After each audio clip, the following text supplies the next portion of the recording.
revenons sur la fameuse prière judaïque, Shema Israël, Adonai Eloheinu, Adonai Echad. Écoute Israël, Yahvé, il est écrit Yahvé, est notre Dieu, Yahvé est un.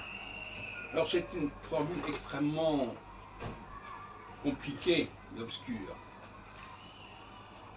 D'abord parce que là on a un rapport de l'écrit à l'oral qui est intéressant. On ne doit pas prononcer ce qui est écrit. C'est marqué Yud-He Vav-He, mais il ne faut surtout pas prononcer Yahvé, il faut dire Adonai. Donc là, on nous pose une dialectique dont j'ai beaucoup parlé récemment, à savoir la différence entre ce qui est écrit et ce qui n'est pas écrit, entre l'absence et la présence. À un certain moment, le français l'a bien compris, parce qu'il fait constamment ce travail, il ne faut pas forcément prononcer tout ce qui est écrit. Des choses qui sont à éviter, à oublier, comme par exemple la consonne finale à la fin de certains mots, etc., qui est remplacée par une voyelle. Puis quand on enlève une consonne, on a une voyelle. Par exemple, en anglais, puisque l'anglais, par certains côtés, a suivi l'exemple du français, sagen devient C, S-A-Y, donc le G disparaît. Mögen, en allemand, devient me, M-A-Y, etc.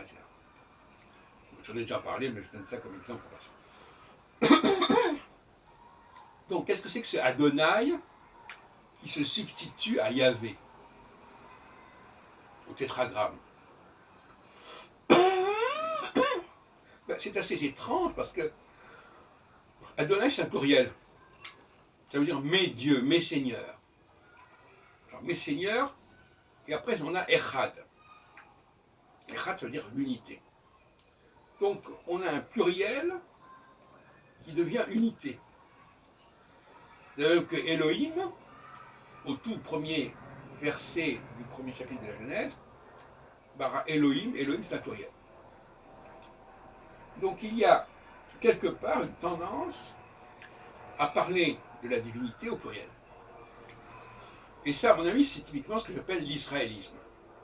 Les Israélites, qui s'opposent aux Judéens, croient que la divinité est plurielle. On ne peut pas dire vraiment que c'est un polythéisme, mais en tout cas c'est un pluriel. Elohim, Adonai sont des pluriels.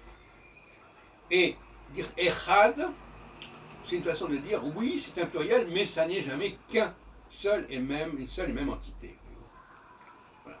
Bon, donc je rappelle encore une fois que pour moi, le Pentateuque est un texte piégé, un texte qui a été complètement truqué et qui véhicule une idéologie, une théologie qui est celle des Israélites, qui est celle du miracle.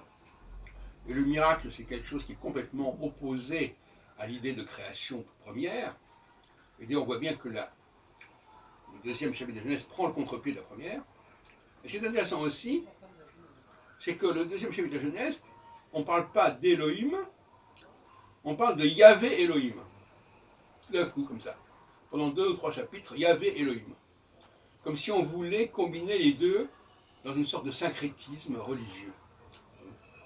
Donc notez bien, Elohim, chapitre 1er, et dès le 5 ou 6e verset du chapitre 2, ça devient Yahvé Elohim.